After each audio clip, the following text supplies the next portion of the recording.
This is the Synthetic Signal Report for Friday, April 24th, 2026, in the afternoon. Today's analysis examines the release of GPT 5.5 and 5.5 Pro by OpenAI and Google's $40 billion investment in Anthropic. We look at the browser harness project for autonomous web tasks and the FDS accelerated review of psychedelics as mental health treatments. This report also covers the suspension of Utah's AI doctor experiment, the removal of legacy network drivers from the Linux kernel, and new research into solving the positional bias found in large-scale language models. OpenAI has officially released GPT 5.5 and GPT 5.5 Pro via its programming interface. This update introduces more efficient inference pathways and expanded context handling compared to the original 5.0 release. The Pro version specifically targets enterprise workloads requiring high precision in multi-step reasoning. Technical analysis indicates that OpenAI is prioritizing the Pro tier for tasks involving high-density technical data.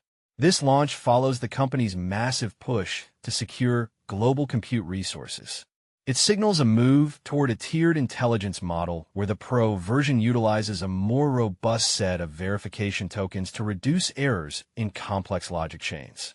Developers are currently testing the API's ability to maintain factual consistency over long-form document analysis, which has been a primary bottleneck for previous versions. Google has finalized a plan to invest up to $40 billion in Anthropic, the creator of the Claude series of models. While the dollar amount is significant, the underlying structure is a compute for equity exchange. This means a substantial portion of the investment will be returned to Google in the form of cloud infrastructure fees. Anthropic is essentially committing to using Google's custom tensor processing units and Google Cloud hardware for its next generation of training. This creates deep vendor lock-in, securing a massive, long-term revenue stream for Google's cloud division. For Anthropic, this provides the guaranteed hardware access needed to compete with OpenAI. However, analysts note that this dependency may limit Anthropic's future flexibility to move workloads to other cloud providers or specialized hardware environments. It marks a shift where the battle for AI dominance is fought through physical data center capacity as much as algorithmic efficiency. A new project called Browser Harness has emerged, designed to give large language models maximum freedom to complete web-based tasks. Unlike previous frameworks that rely on rigid, deterministic rules to wrap the Chrome browser, Browser Harness removes these constraints. It allows the model to interact directly with the browser environment. The harness provides the model with the ability to self-correct and even create new tools on the fly if its pre-training supports the necessary logic. This approach addresses the failures of brittle automation where a small change in a website's layout would break a traditional script. By treating the browser as a fluid environment for the AI to navigate, Browser Harness enables more reliable execution of complex tasks like multi-site data reconciliation or automated procurement. In a notable shift within the medical and political landscape, the Food and Drug Administration is speeding up the review of 3 psychedelics for use as mental health treatments. This move follows a broader acceptance of substances like MDMA and psilocybin within the Republican Party. The shift is being framed as a necessary response to the growing mental health crisis, particularly among veterans. Simultaneously, the Utah Medical Board has called for the immediate suspension of the state's AI doctor experiment. This pilot program allowed an automated bot to renew prescriptions for patients. The board raised concerns about the lack of human oversight and the potential for the AI to miss critical contraindications. This serves as a primary friction point between state-level innovation and the established medical regulatory framework.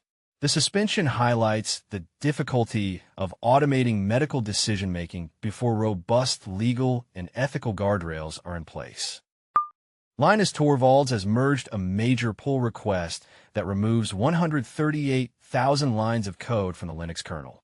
This cleanup targets legacy drivers for ISDN, ham radio, and old network adapters from the PCMCI era. The decision to purge this code was driven by a surge in bug reports generated by AI models. These automated reports were identifying flaws in dated code that no longer has active users, wasting the time of kernel maintainers. On the research frontier, a new study addresses the lost-in-the-middle effect. This is a known phenomenon where language models lose focus on information placed in the middle of a long prompt. Researchers have introduced self-describing structured data with dual-layer guidance.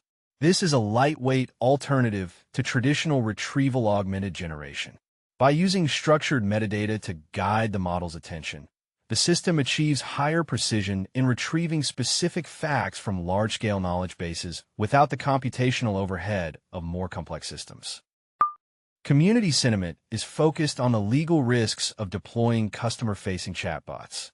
Recent chatter emphasizes that viral stories about AI jailbreaks at McDonald's and Chipotle were largely fabricated or photoshopped. However, the real cases are more damaging. A Chevy dealership's bot was maneuvered into agreeing to sell a vehicle for $1. And Air Canada was held legally responsible by a tribunal after its bot invented a fake refund policy. The consensus among legal experts is that the bot did it is not a valid legal defense. In the tool space, keep an eye on Accumulation Radar. This Python-based tool helps detect market maker activity and anomalies in crypto futures without the need for expensive AI processing. Security researchers are tracking several critical vulnerabilities. The SenseLive X3050 web management interface has 3 critical flaws. These include a failure to reliably apply password updates, a total reliance on client-side authentication logic, and improper access control to configuration endpoints. Additionally, CyberPanel has released an update to address a stored cross-site scripting vulnerability and an authentication bypass in its AI scanner dashboard.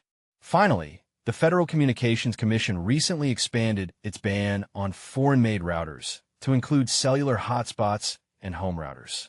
This has created a countdown for companies like Netgear and Aero to move manufacturing to the United States before their conditional approvals expire in October 2027. This concludes the Synthetic Signal Report for Friday,